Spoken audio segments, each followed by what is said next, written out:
एक इंटरव्यू में जब हनुमान बेनीवाल से रविंदर सिंह भाटी के बारे में पूछा गया तब हनुमान बेनीवाल ने कुछ ऐसा कहा। उसकी तो ये आदत है, ना उसे बीजेपी सीरियस ले रही है और ना ही कांग्रेस। उसे तो बस जबरदस्ती की पटका हुआ है।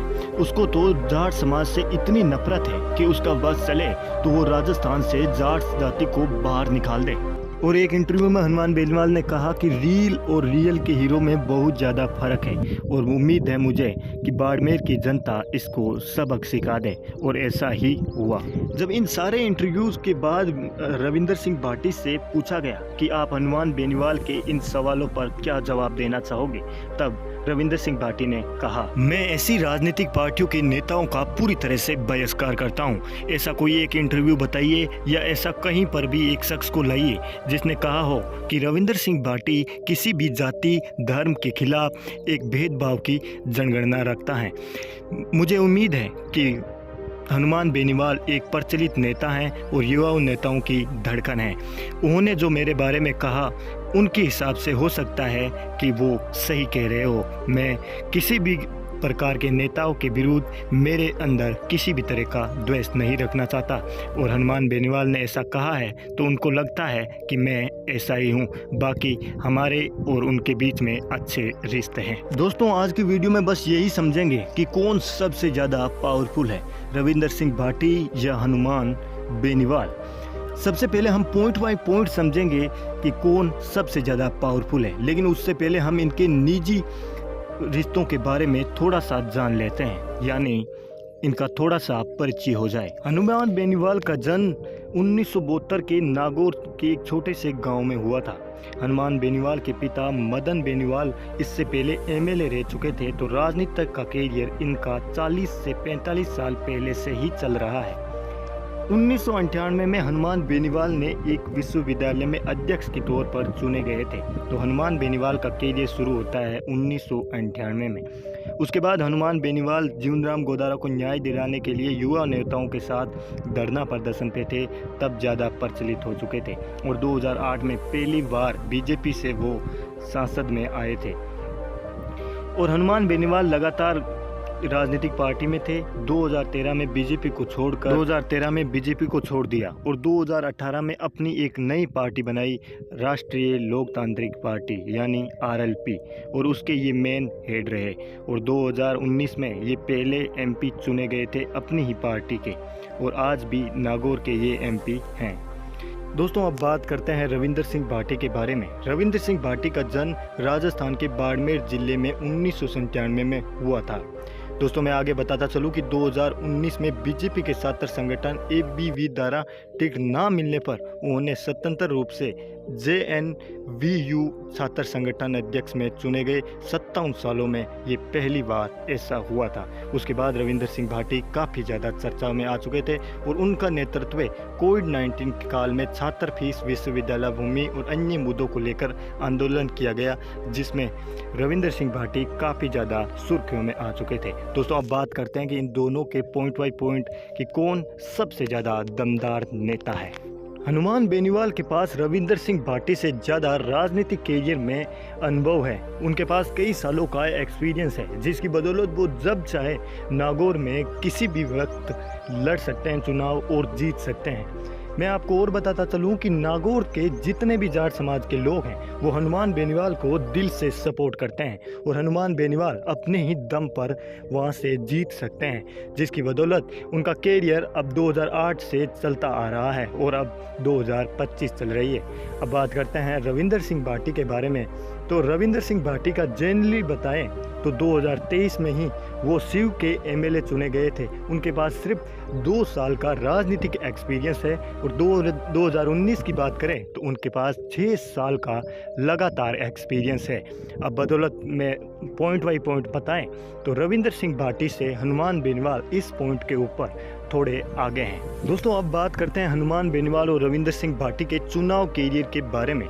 तो मैं आपको बताता चलूं कि हनुमान बेनीवाल ने इससे पहले 8 बार चुनाव लड़े थे और 8 बार में से 6 बार हनुमान बेनीवाल उन चुनाव में जीत भी हासिल की थी। लेकिन 2 चुनाव में हनुमान बेनीवाल ने बुरी तरह से हार नसीब में हुई थी, पहला मुंडवा और दूसरा नागौर। दोस्तों अब बात करते हैं रविंदर सिंह भाटी के बारे में। रविंदर सिंह भाटी ने 2 चुनाव लड़े थे, एक लोकसभा का और एक विधानसभा का, जिसमें विधानसभा में वो जीत हासिल करते हैं और लोकसभा में उनके विपरीत में खड़े हुए उमेदवार राम बेनीवाल जीत जाते हैं और रविंदर सिंह भाटी को करारी हार का सामना करना पड़ता है।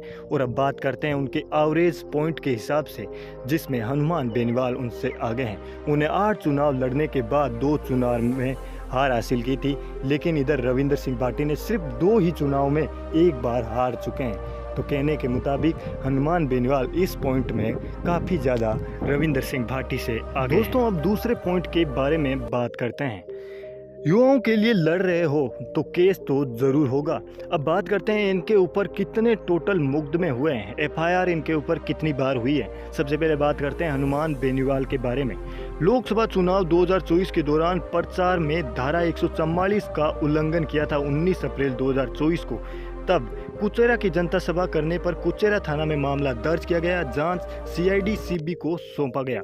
और दूसरा मुकदमा धारका ट्रेन फेंक आंदोलन 25 मई 2019 में थाना गाजी गैंगरेप विरोध के दौरान रेलवे ट्रैक पर पथराव किया गया, जिसमें हनुमान बेनीवाल सहित कई नेताएं भी शामिल थे, जो मुकदमा सीआईडी सीबी द्वारा चार्जशीट मांगी गई थी।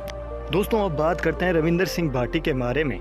रविंदर सिंह भाटी इस काम में हनुमान बेनीवाल से काफ़ी ज़्यादा आगे हैं। रविंदर सिंह भाटी पर पहला मुकदमा 2024 के 16 नवंबर को हुआ था। जैसलमेर के बाइयां रोहिताल क्षेत्र में 2 युवकों को पुलिस जीप से उतारने पर थाना न्यायालय में भेजा गया था, धाराएं राजकार्य में बाधा डालने की। आईपीसी सेक्शन 126, 224, 221, 132 आदि लगाए गए।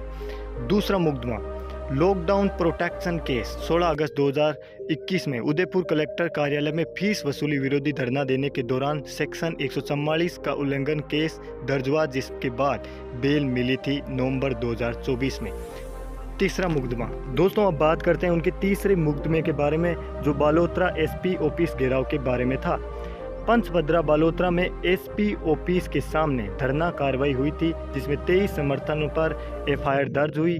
और चौथा मुकदमा था सोलर प्रोजेक्ट में बांधा डालने के लिए। जनवरी 2025 में NSEFI की शिकायत पर पवन सौर ऊर्जा परियोजना में बाधा डालने के मामले में शिव थाना में दर्ज हुआ रविंदर सिंह भाटी पर ये आखिरी मुकदमा है अब तक का। इस पॉइंट पर बात करें तो रविंदर सिंह भाटी हनुमान बेनीवाल से पॉइंट बाई पॉइंट आगे हैं अपने कार्य को लेते हुए। दोस्तों अब बात करते हैं रविंदर सिंह और हनुमान बेनीवाल के बारे में दिए गए लोगों के भाषण क्या हैं। दोस्तों अन्य तरीके से लोगों के बारे में उनको जीत के बाद पूछे गए कुछ सवाल हनुमान बेनीवाल के समर्थकों से जब पूछा गया, तो कुछ समर्थकों ने बताया कि हनुमान बेनीवाल अपने ही गाँव में सरपंच का चुनाव भी हार जाया करता था, लेकिन अब पता नहीं उनको सपोर्ट करने वाली जनता कहां से आ रही है।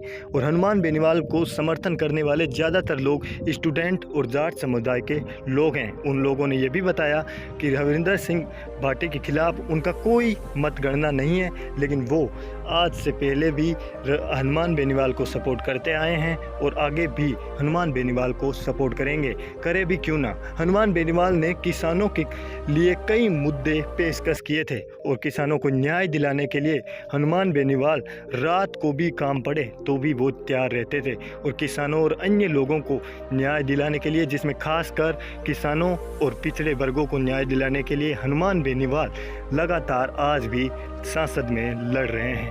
अब बात करते हैं रविंदर सिंह भाटी के बारे में। रविंदर सिंह भाटी के चुनाव जीतने के बाद लोगों से पूछा गया तो उनके कुछ कार्यकर्ताओं ने रविंदर सिंह भाटी पर कुछ आरोप लगाए थे कि उन्होंने कार्यकर्ताओं में भाग लिया था, लेकिन कार्यकर्ता को भाग लेने के बाद रविंदर सिंह भाटी ने उनको पूछा तक नहीं कि वो कहां पर हैं और क्या कर रहे हैं। उनका कुछ आरोप ये भी था कि रविंदर सिंह भाटी ने जो प्रोजेक्ट दिए वो अब तक नहीं किए। और वहीं के एमएलए रविंदर सिंह भाटी के शिव के जनता को पूछा गया जब रविंदर सिंह भाटी के बारे में, तब मुस्लिम समाज के कुछ लोगों ने बताया कि रविंदर सिंह भाटी ने हमें प्रॉमिस दिलाया था कि वहाँ की पानी की व्यवस्था वो खुद करेंगे, और ऐसा भी हुआ। रविंदर सिंह भाटी के एमएलए बनने के ठीक 12 महीने उनके घरों तक पानी पहुँच चुका था।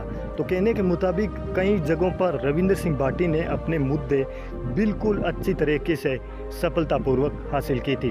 और रविंदर सिंह भाटी की कुछ गांव नहीं बल्कि वहां के जितने भी गांव हैं वो तारीफ़ करते हैं कि रविंदर सिंह भाटी उनके लिए पानी की व्यवस्था करने के लिए लगातार कोशिश कर रहे हैं। लोगों के विरोध में कुछ राजनीतिक पार्टियों ने उनका हंसी मजाक उड़ाते हुए कुछ शब्द ऐसे भी प्रयोग करते हैं 2 हैंडपंप को लेकर।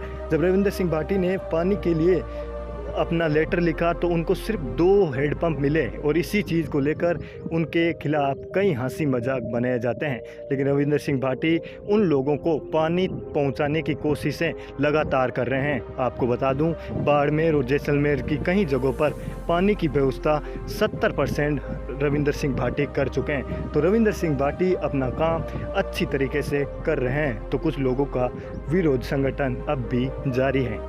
अब बात करते हैं चौथे पॉइंट के बारे में, जो इस वीडियो का आखिरी पॉइंट है। इस पॉइंट में हम बात करेंगे कि सबसे ज़्यादा सोशल मीडिया पर छाए हुए कौन रहते हैं। दोस्तों, बात करें रविंदर सिंह भाटी के बारे में तो रविंदर सिंह भाटी की पहचान काफ़ी ज़्यादा है सोशल मीडिया पर। तो उनके कई फैन फॉलोइंग है और मिलियन में उनके फॉलोअर्स हैं। उनको बड़े बड़े क्रिएटर फॉलो करते हैं। अब बात करते हैं मीडिया के बारे में।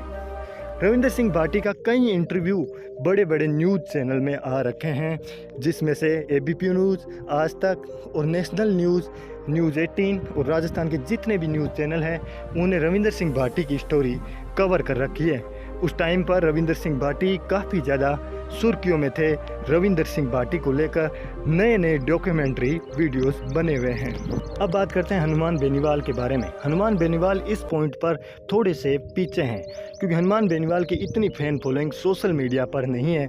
उनकी फैन फॉलोइंग लोगों का कहना है कि सिर्फ धरातल पे है। सोशल मीडिया पर उनकी कोई पहचान नहीं है, ना ही उनके ज़्यादा फॉलोअर्स हैं। राजस्थान के कुछ राजनीतिक पार्टियों को लेकर उनके इंटरव्यूज़ भी हुए हैं। कुछ नेशनल न्यूज़ में भी उनके इंटरव्यूज़ छपे हैं, जैसे एबीपी न्यूज़, आज तक और अन्य न्यूज़ में उनके इंटरव्यूज़ छपे हैं। तो इस पॉइंट को लेकर हनुमान बेनीवाल रविंदर सिंह भाटी से थोड़ा सा पीछे हैं। अब आते हैं फाइनल डिस्कशन में कि कौन सा नेता सबसे ज़्यादा पावरफुल है। दोस्तों, बात करते हैं एक्सपीरियंस और ज़्यादा काम किए जाने वाले और सबसे ज़्यादा जीते हुए वोटों से, तो उसमें सबसे ज़्यादा जो आगे आता है वो है हनुमान बेनीवाल।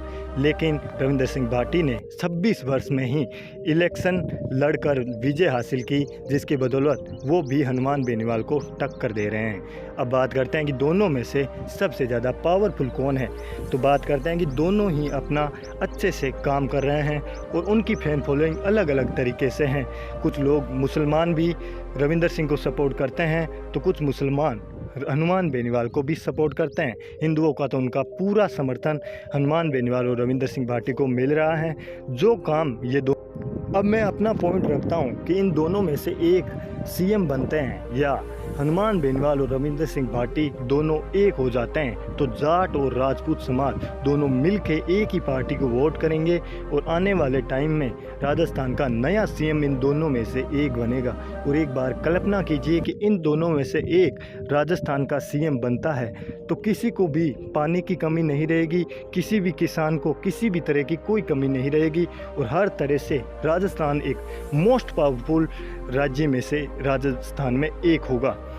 राजस्थान की पहचान अब नए तरीके से उभरू रूप धारण लेगी और एक नया सीएम बनने पर काफ़ी ज़्यादा चेंजेस आएगा। मैं आप लोगों को बधाई दूंगा इन चीज़ों के लिए कि एक नया सीएम बने इन दोनों में से एक।